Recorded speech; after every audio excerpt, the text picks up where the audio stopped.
أعوذ بالله من الشيطان الرجيم بسم الله الرحمن الرحيم اللهم صل على سيدنا محمد وعلى آله سيدنا محمد وسلم ambi ala fuka barkada masami ala tige anga bisoro fulini tanni ani waliman do ambuke masara hamani sanga ani wakati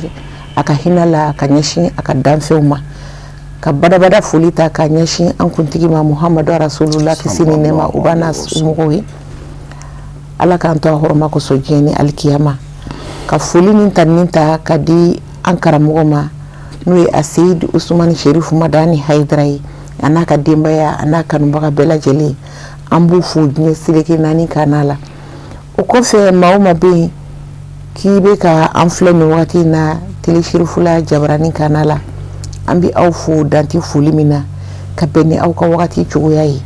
au ka fulini tanni bilbiliba ubinyashi au masanga ani wati o kumkilen kono bita alifona yi dum bilibili ka sababu yake munye anyambulu mana bo bilibili do no fe ala ya ngariki ga do ala masege ni mai tasira don shute guila we bilibili jumayi we ika do jelike wala dangoroba doyi demiseni chini tega ko nyuma min sona ka tomalike masauko ka kila ka baraka la walia we jelike jumayi na injamba fo katika uka jelike na injamba fo muruja ka uka jelike na injamba fo maliba jelike na inja mba fo nyi jelike soron karamugo yere fona nofe ala ka hina la bika soro mahina su umunjara jema nyi jelike soro nya soro ali nofe we jelike jumayi we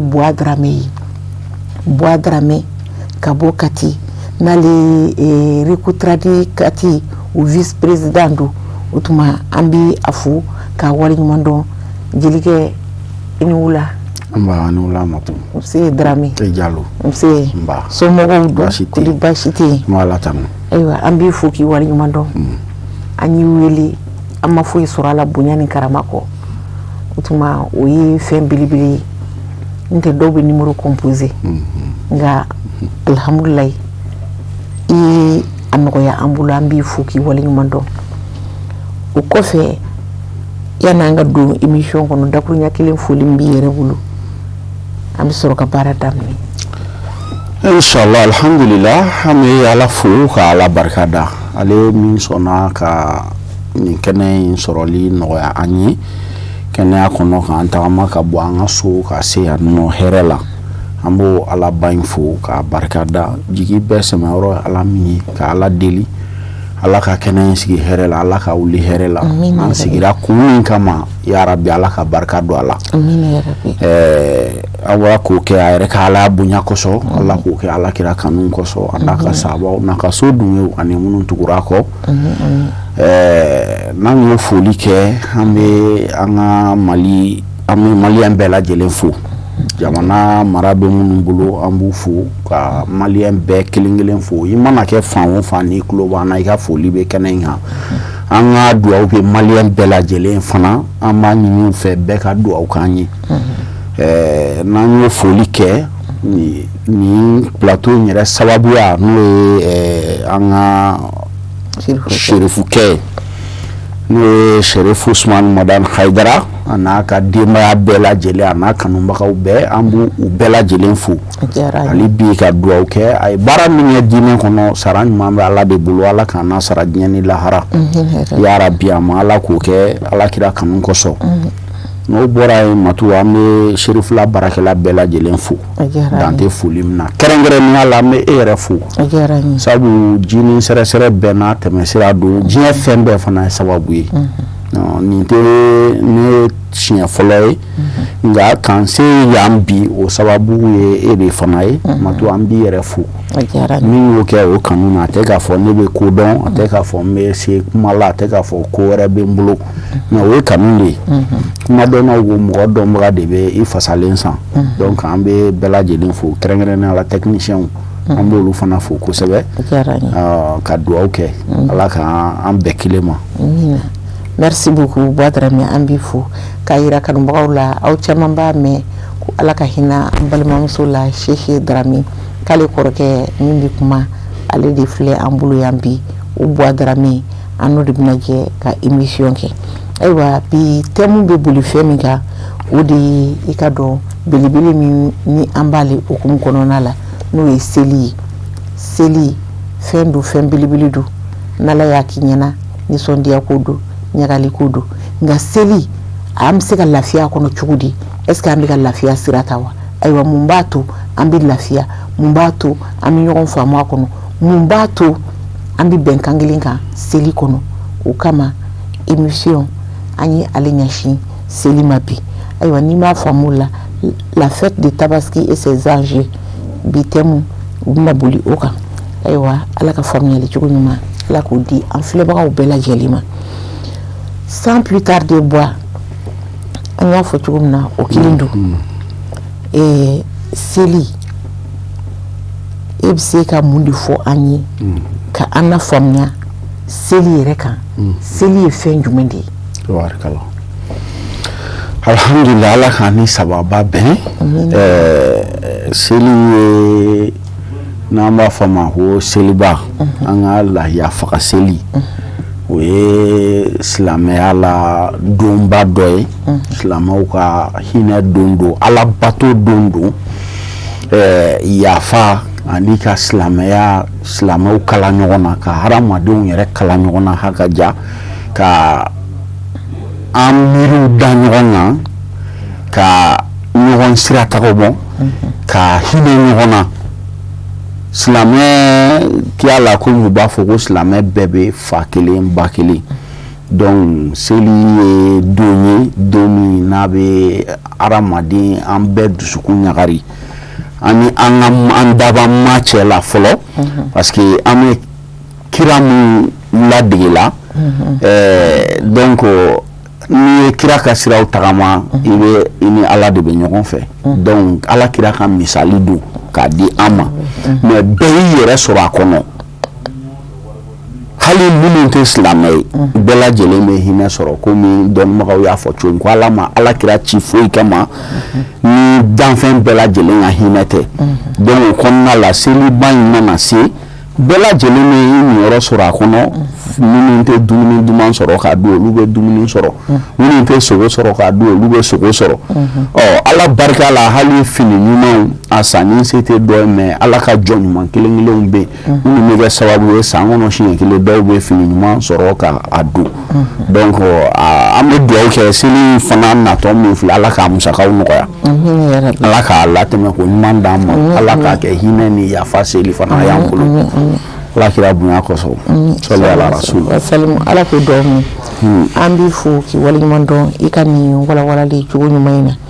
ayiwa i yɛrɛ y'a fɔ sisan nɔ don belebele don nka don in a bɛ labɛn de ayiwa seliba ale ka kan ka organiser cogo di walasa a bɛ kɛ lafiyada ye an kelen kelenna ma bon alhamdulillah seli organisation an ka silamɛya coutume don silamɛya taabolo don donc n'a a sera min b'a la fɔlɔ bɛɛ lajɛlen ka hami ye jumɛn o ye lahiya min bɛ faga ye lahiya min bɛ faga bon ni Ala y'a se kɛ an ye an bɛ fini kuraw san an bɛ tobili kɛ an bɛ ɲɔgɔn fara ɲɔgɔn kan duw kɔnɔ kabilaw kɔnɔ sigidaw la i bɛ taa sɔrɔ seli bɛ kɛ duw kɔnɔ n'an bɔra duw kɔnɔ musow b'u ka kulu la cɛw yɛrɛ b'u ka kulu la hali dɔw bɛ gɛrɛn organiser ni an tilala du kɔnɔna taw la i bɛ taa sɔrɔ wulada fɛ cɛw bɛ ɲɔgɔn sɔrɔ u ka barokɛyɔrɔw la o fɛnɛ foli ni o fɛnw bɛ yen donc maintenant seli musakako de don a mana kɛ cogo o cogo don a kan ka organiser parce que an y'a fɔ fara ɲɔgɔn ka don don yafa don don mɔgɔw ka tin ka don ɲɔgɔn na o de b'a kɔnɔ n'o sera fo bɛɛ lajɛlen ka ŋaniya siri fɔlɔ k'a dɔn minnu furumuso minnu denw minnu balimaw minnu ka kabila nin den mana se an bɛna min ɲini o de ye ka dumuni kɛ ka dugawu kɛ ɲɔgɔn ye hadamadenya mana kɛ cogo o cogo don dɔw la dusukun bɛ fɔ ɲɔgɔn kɔ hakiliw bɛ fɔ ɲɔgɔn kɔ o ye san kɔnɔna la o dekun minnu donna an ni ɲɔgɔn cɛ k'olu yafadeliw kɛ i y'a faamuya dusukun jɛlen na dɛ a kana da nɛnkun ma bɛɛ ka yafa ɲɔgɔn ma an ka segin de meilleurs sentiments an ka baara kɛ ka ni kelenya ye ka baara kɛ ni hinɛ ye ka baara kɛ ni ɲɔgɔn sira tagama ye donc ka segiya kuma ma seli bɛ organiser kabiri a bɛ se bɛɛ b'a dɔn dutigiw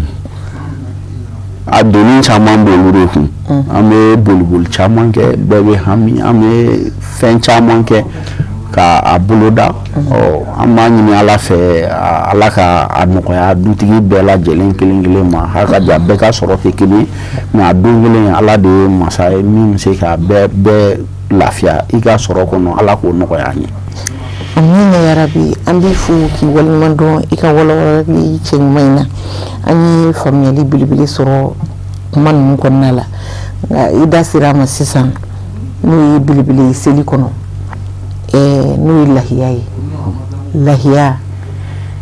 ale kunkanko a kuma ka ca n'i y'a jateminɛ bi cɛ dɔw bɛ yen ala ma lahiya se k'u ye i b'a sɔrɔ u bɛ sigi la ou bien ni balima dɔw bɛ ɲɔgɔn kan ala ye lahiya nɔgɔya olu ye olu ye lahiya faga i b'a sɔrɔ cɛ dɔ fana bɛ yen ala ye lahiya nɔgɔya ye mais muso 4 b'a kun lahiyaso kama 2 de b'a la o fana y'a damata ye ne ko bɔ lahiya a kun bɛ kɛ cogo di fɔlɔ sisan ni k'a bɛ mɔgɔ minnu fana la yali an bɛ se ka lafiya cogo di seli kɔnɔ ni kɛwale dɔw ye n'a y'a sɔrɔ o fɛɛrɛ b'e bolo ka an bilasira. Bon alhamdulillah comme n y'a fɔ cogo min na lahiya sariyatigiw kumana kan komi olu o fana ye taabolo wɛrɛ ye mais anw ka laɲini ye min ye o ye anw bɛ jamana min kɔnɔ sani silamɛya ka na o y'a sɔrɔ hinɛ ni ɲɔgɔn sira bɔ ni ɲɔgɔn jigitugu bɛ anw fɛ yan donc lahiya baraji don mais saraka de don a kɛkun ye jumɛn ye minnu bɛ yen n'u tɛ dumuni sɔrɔ n'u tɛ hɛrɛ la san kɔnɔ olu ka se ka hɛrɛ sɔrɔ u ka dumuni duman dun bɛɛ ka se k'a profiter bon min ye burankamanko ye n t'a dɔn diinɛ ma kuma a kan ou bien ni diinɛ kuma n'a kan ne tɛna taa o yɔrɔ la mais anw fɛ bon diinɛ nana sɔrɔ buran bonya kɔni m'an bara o ye laada kɔrɔ ye komi dɔnnibagaw y'a fɔ ko ala kira yɛrɛ ko ni cɛ o cɛ y'a buran bonya ka tɛmɛ i kan ko hali na i muso ka ɲi n'a muso ye k'a den b'i denw da donc buran bonya a nafa tɛ se ka fɔ ka ban anw yɛrɛ ka dɔnniyaw la anw fɛ an ka société kɔnɔ a bɛ fɔ an ka mɔgɔyaw la ko sani cɛ min ka kasi ni faso ye k'i ka kasi ni buranso ye ko buranso de bɛ faso jɔ parce que n'i ye muso furu muso de bɛna den wolo ni den ɲana a bɛ fɔ ko nin den ba bɔra nin kabila kɔnɔ donc k'i ka buranya i buranso i k'o bonya k'o tɔpɔtɔ o de kosɔn lahiya mana faga burankamaw bɛ bɔ bon min ye muso 4 bɛ mɔgɔ min bolo bon o ye seko ye parce que ni sisan tɛ n'a ka di i bɛ se ka saga kelen sa i muso bɛɛ n'a se b'i ye i bɛ se ka saga kelen sa i muso bɛɛ ye n'a se b'i ye mais n'a se t'i ye bon o bɛ dilan ni hakili de ye i y'a faamuya o bɛ dilan ni hakili de ye bon parce que anw fɛ an ka laada ye burankaman de ye mais ni kama tɛ se ka sɔrɔ ka taa di bɛɛ ma ni dumuni tobira an n'a kɛ dumuni ka dumuni minan bɔ ka taa pour que dɔ kana muso bɛɛ ka jɛ muso bɛɛ ka jɛ a dumuni min bɛ tobi minan kelen ka bɔ ka taa bɛɛ ka so i y'a faamuya o ka bila kama nɔ la ni saga 4 se b'i ye a se bɛ dɔw yɛrɛ ye hali saga san ka taga di u buranna la mais laada ye min ye an bɛnnen don min kan o de ye ka burankaman bɔ k'a bila ka taa parce que kama ye jigiya de ye woro bu ka ca ni kama bu ye o mais kama mɔgɔ buran i ka ɲɛmɔgɔ de don donc i kan k'a bonya i y'a faamuya hali ni mɔgɔ bɛ tagama la ou bien n'i bɛna mɔgɔ dɛmɛ i kama ne don a kɔrɔ donc o ye jigiya de ye c'est symbolique i y'a faamuya bonya de don donc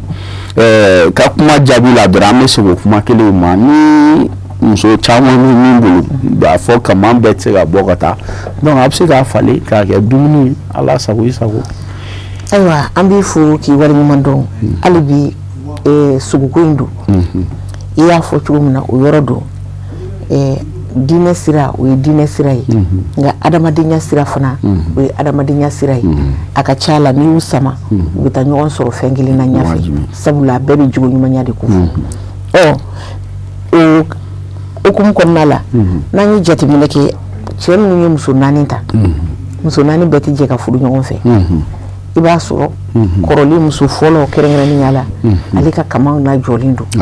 bon o dɔw b'a fɔ n ka kaman tɛ lajɔ ko parce que i ye muso furu k'i ye muso 4 ta bi san joli joli ne ka fɛn bɛ taa n somɔgɔw bara k'e b'o tigɛ bi a kuma ka ca dɔɔni bilasiralikan jumɛn b'i bolo ka ɲɛsin o muso ninnu fana ma. Voilà, alhamdulillah, ça c'est très important. Nafaba bɛ nin kuma in na parce que musow ka sinaya mana na ka ban o ye furu bilalen ko wɛrɛ kɔnɔ bon wajibi de dun don o ye adamaden bɛɛ n'i ka faamuyali cogoya ye mais a baara ta an bɛ sinsin min kan furu kɔnɔ o de ye communication ye kuma ɲɔgɔnya i y'a mɛn généralement muso fɔlɔ ninnu i bɛ taa sɔrɔ i n'olu mɛnna ɲɔgɔn bolo aw bɛ ɲɔgɔn sɔn dɔn bon olu bɛ bila contexte min kɔnɔ muso bɛɛ ka hakɛ bɛ cɛ kan fɛ kelen na mais i bɛ taa sɔrɔ en général muso fɔlɔ ni cɛ bɛ cogo min na muso tɔ ninnu ni cɛ tɛ ten tɔ muso fɔlɔ bɛ na minɛn dɔ de kɔnɔ o bɛ komi i yɛrɛ jigiya o bɛ komi i ba o bɛ komi i balimamuso donc ale de normalement ni hakilima ko don ale de kan ka se ka hali ni cɛ m'o décision ta ni muso ye ɲalikɛla ye k'a fɔ an ka sinaya bɔ a la normalement muso yɛrɛ de kan k'o hakili muso fɔlɔ yɛrɛ de kan k'o hakili ɲuman sɔrɔ a bɔ karisa ne kelen mun don ni a kun ka ca mais an cayara sisan i bɛ cɛ ka se hakɛ de lajɛ aw bɛ baara kɛ n'o ye e de bɛ se k'a nɔgɔya muso fɔlɔ de bɛ se k'a nɔgɔya bon o fana dépendant fana cɛ ka comportement n'a sɔrɔ cɛ comportement ɲuman bɛ cɛ la ani muso ni ɲɔgɔn cɛ bon en général o bɛ caman bɔ muso ka dusukun hami na a bɛ se ka cɛ dɛmɛ ni hakili ɲuman ye a bɛ ɲa cogo min na mais généralement problème tɛ muso fɔlɔ ninnu ye dɛ fitinin minnu bɛ na courant minnu bɛ na en général olu de bɛna ko caman basculer i y'a ye wa sinon muso fɔlɔ kɔni i bɛ taa sɔrɔ o n'i kɛra ɲɔgɔn gese ni ɲɔgɔn falen quoi i bɛ taa o sigi sigiyɔrɔma 100 o 100 i b'a sɔrɔ 95 cɛ ka ko bɛɛ bɛnnen don o ma muso fɔlɔ ma en général mais fitinin minnu bɛ na 2nan ni 3nan ninnu olu de bɛ na ni hakilina caman ye k'a kɛ i b'a fɔ ko muso fɔlɔ in i ye olu furu ka na ale ye ordure de ye ou bien non ale ye soupassement de ye fɛn bɛɛ bɛ reposer ale de kan donc en général muso fɔlɔ de kan ka se ka kɛ ɲamansunugu ye ale de kan ka ne kɔni ka jate la n ka faamu na n'olu situation nana ale de kan k'a fɔ a karisa bon sisan ne kelen kun don kaman kun bɛ taa mais dɔ farala an kan maintenant an b'a lajɛ a bɛ se ka ɲa cogo min n'o ye yɔrɔ min fɔ n'o ye dumuni ye a bɛ se ka yɛlɛma k'a kɛ fɛn mais n'a sɔrɔ a sanni kama se b'i ye i bɛ se ka bɛɛ ka saga sa i tɔgɔ la a bɛ faga o fana tɛ baasi ye nka n'o tɛ yen a bɛ dilan ni hakili de ye a bɛɛ kun ye dɔrɔn an ka se ka seli la tɛmɛ nɔgɔya kɔnɔ ani hinɛ kɔnɔ ani yafa ni dususuma kɔnɔ. ayiwa an y'o faamuya miniti 2 ɲɔgɔn na pour que ka se ka émission ta ko fɔlɔ in ka se k'ale datugu ayiwa an bɔra sisan ka muso fɔlɔw ta fɔ ayiwa muso minnu fana ye musow furu a ka kɛ fɔlɔ ye a ka kɛ 2nan ye a ka kɛ muso ye dɔrɔn furumuso ala ye ɲinɛ a ma layiya sɔrɔ o tɛ cɛ yɛrɛ ka laɲini ye nka mɔgɔ dan ye dan ye ala b'a yɛrɛ sago la a bɛ san dɔ nɔgɔya a bɛ san dɔ gɛlɛya ala y'a kɛ ɲinan gɛlɛyara cɛ ma a ma se ka layiya faga ɲina muso dɔw bɛ yen minnu b'a kɛ kɛlɛ ye minnu b'a kɛ datigɛndala ye minnu b'a kɛ furugu ye ko faden bɛɛ taara ni kaman y'u ka so ko fo k'a dan tigɛ kelen na i hakilina ye mun ye waleya in fana kan. Bon o min filɛ nin ye o ye muso ka hakɛ to an balakaw hakɛ to o ye muso ka faamuyalibaliya ye parce que lahiya yɛrɛ silamɛya la lahiya dɛnnen no seko de la se n'a se kɛr'i ye de i b'a faga n'a se ma k'i ye sariya b'a wuli ka b'i kan i y'a ye mais bi na hali anw yɛrɛ fɛ yan i ka nin kuma in lahiya ko yɛrɛ bɛ ka bɔ a contexte kɔnɔ a dabɔra baraji min kama an to k'o ɲini a la bilen lahiya ko kɛra tɔgɔ ye a kɛra c'est une question d'honneur donc n'i ma faga a bɛ komi i lebura n'i ma lahiya sɔrɔ a bɛ komi e kɛra faden sago ye a bɛ komi e kɛra donc a nana o contexte de kɔnɔ a kɛra i b'a fɔ ko nafa yɛrɛ tɛ i ka dutigiya la i y'a ye bon ni olu na sugu nana o tɛ muso de kan ka cɛ dɛmɛ don caman tɛmɛna an y'a faga ni bi fana nana hali n'a y'a sɔrɔ e bɛ se ka recours i bɛ se ka taa recours kɛ i ka famille ye pourquoi pas ka na kɛ k'i cɛ dɛmɛ n'i bɛ fɛ e bɛ fɛ a kana dɔn de k'i cɛ dɛsɛra mun n'i bali k'o kɛ an bɛ denba ɲuman dɔw fo nin yɔrɔ la dɔw bɛ yen denmuso ka lahala lajɛ dɔw b'u burankɛ yɛrɛ wele ne y'o mɔgɔw ye n b'u dɔn u b'u burankɛ wele ka wari d'a ma k'a sɔrɔ o denmuso yɛrɛ t'a kalama taa saga sa i ka taa n'a ye i ka so mɔgɔ min ye denmuso furu o ye donni de bɔ i kun ne b'o buranw dɔn tu as vu donc o bɛɛ bɛ dépend muso ka ladamu cogoya de la i y'a ye wa o bɛ dépend muso ka ladamu cogoya de la c'est pourquoi sinsin bɛ kɛ an ka furu yɔrɔ ɲuman fana ɲini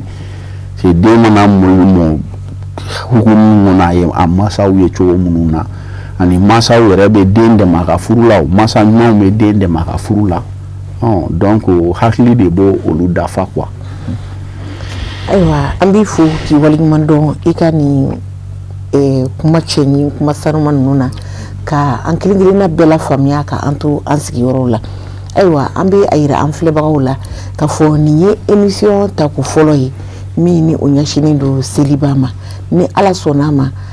tako filanan aw bɛn'o filɛ dɔgɔkun nata ni ala sɔnn'a ma nin bɛɛ kun ye fɛn kelen de ye an ka dukɔnɔdenw an ka se ka ɲɔgɔn faamu an k'an bolo di ɲɔgɔn ma seli a dabɔra nisɔndiya kama an kana kɛ nisɔngoya don ye an kana seli kɛ seli tɛmɛlen an bɛ dɔgɔkun kɛ an tɛ kuma ɲɔgɔn fɛ an bɛ dɔgɔkun kɛ an tɛ ɲɔgɔn fo foyi t'an ni ɲɔgɔn cɛ o tuma na seli ma dabɔ o kama diinɛ m'o ɲini an fɛ hɔrɔnya m'o ɲini an fɛ o tuma fɛn min ɲinina an fɛ nin fila bɛɛ ko bɛn ani kelenya o tuma an dun bɛɛ ko an bɛ sun an bɛ seli o tuma na an k'a lajɛ an k'an bolo di ɲɔgɔn ma an ka du kɔnɔnaw la kɛrɛnkɛrɛnnenya la anw musolakaw ne dɔgɔninw ani n filanw n ka kuma bɛ ɲɛsin aw de ma o tuma na ala ka an bɛɛ dɔgɔkun wɛrɛ assalamu alaikum.